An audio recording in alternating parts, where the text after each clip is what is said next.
Alors, bienvenue dans les si SENTICPLUS. Donc, tey dañ fas yéene def Illustrator. Illustrator, c'est un logiciel de création graphique vectorielle. C'est différent de Photoshop, qui est un logiciel de traitement d'image, mais ñoom ñëpp si gamme Adobe lañ bokk.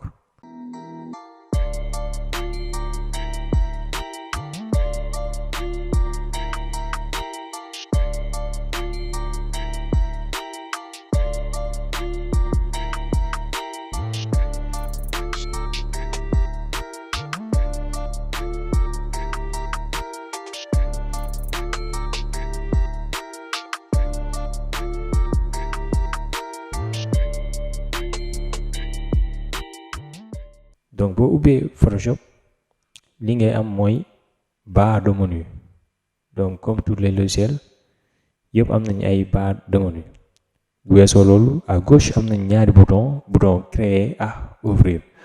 Donc bu doon da nga am ay projet mën nga wala bu dee da nga bëgg ubbi benn image wala quelque chose comme ça mën nga def ouvrir dem jëli ko directement. Donc bu dee da nga bëgg créer tamit mën nga def créer ou bien nga def fichier créer. wala nga def commande N pour Mac ou bien contrôle N pour Windows. À part ça mën nga am ay fichier prédéfini comme format A4 bi ngeen gën a xam. donc moo ngi nekk nii ñu defal la directement ay mesure am 210 297 am na ay carte postale et cetera.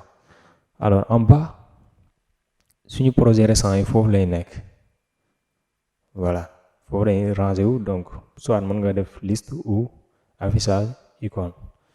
Là on a notre barre de recherche. Parfois projet récent yi mën na dem ba 20, ça dépend mën nañ nga régler tamit mu dépassé 20 yi mais fii mën nga rechercher directement projet bi nga ubbi ko.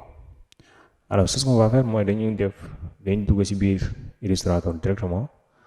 donc ñu choisir pourquoi pas format A4. donc dugg nañ ci Illustrator. donc barre de menu chaque jour dañuy topp fichier édition objet texte voilà. donc bu leen jaaxlee aussi ci affichage bi comme tout logiciel boo ubbee première fois day xaw a compliqué. donc à gauche on a les barres d'outils. voilà barre d'outils yi moo nekk à gauche c'est pas forcément foofu la war a nekk parce que barre yi mën nañ ko déplacer. donc bouton bi moo koy plier.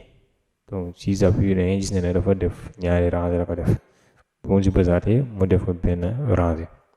donc toujours si outils yi boo xoolee am na outils yoo xamante ne dafa am benn flèche.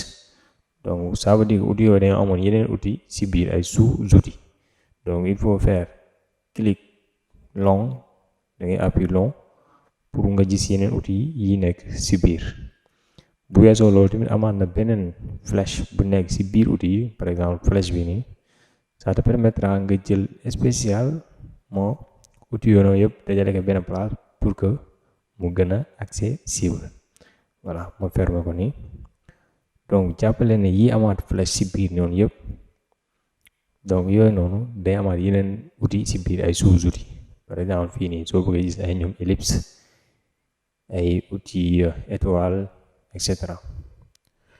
donc outils yi tamit du ma ne fii la yem am na yeneen outils yu nekk si biir parce que peut-être yi mooy outil de base yi moo tax mu affiché outils yi nii rek.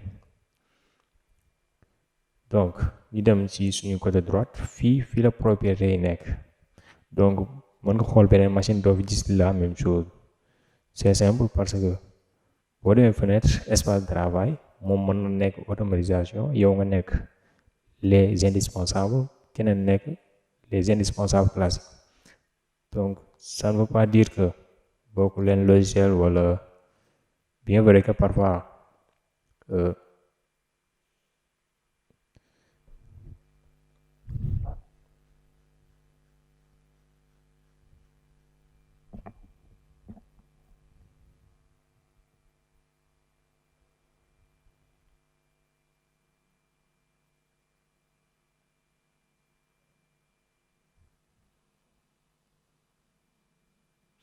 on dit souvent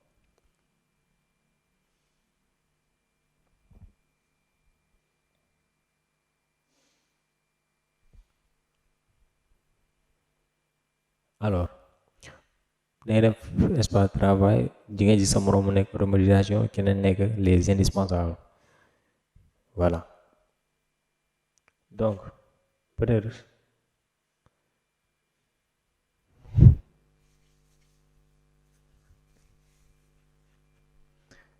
alors parfois di nga gis kenn nekk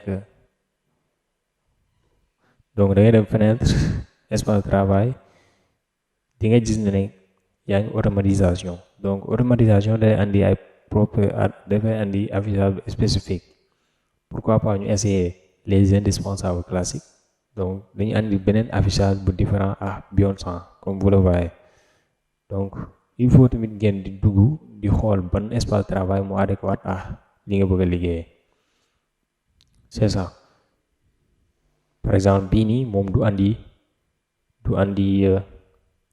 baatu yi nekk ci kaw du andi panneau de contrôle bii nekk ci kaw fii nii moom nii la koy def de façon simple voilà comme par exemple panneau de contrôle moo nekk nii mooy li ñu am fii nii